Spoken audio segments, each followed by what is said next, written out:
Ini Yen kan? Aku villager lah. Yes, aku percaya. Aku dah tahu itu kamu, Yen. Macam mana kamu tahu aku berubah jadi villager? Sebab kamu buat bunyi pelik-pelik tu.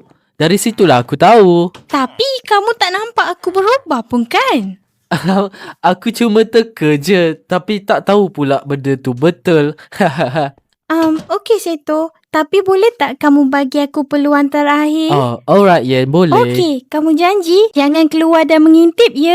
Okey Yen, aku janji aku tak keluar dan mengintip. Okey, bagus. Alright Yen, jangan lupa untuk tutup pintu. Aku takkan lupa. Okey, sekarang dia dah pergi. Mari tengok di skrin monitor apa yang dia tengah buat. Dia masih dekat situ. Adakah dia masih fikir yang aku tengah cheating? Seto ni, sas lah. Yen suspicious aku lagi. Aku kena berhati-hati supaya tidak kantoi. Seto, kamu ngintip kan? No, tidak. Aku tak mengintip lah. Pergilah sembunyi. Okey, aku sembunyi sekarang.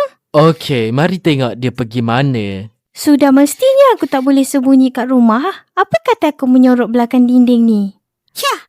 Kejap, apa yang dia nak tengah buat sekarang? Seto takkan jumpa aku kat sini. Hey, Yen main tipu. Okey, mari kita keluar dari monitor ni dan kita cari dia sampai dapat. Yen, kamu dah bersedia ke? Sudah, marilah cari aku. Okey, aku on the way. Ini tempat terbaik aku. Aku pasti kamu takkan jumpa. Aku tak sangka yang Yen pecah masuk dinding. Ianya melanggar peraturan. Dia kat sini ke? Alamak, dia tak ada kat sini lah.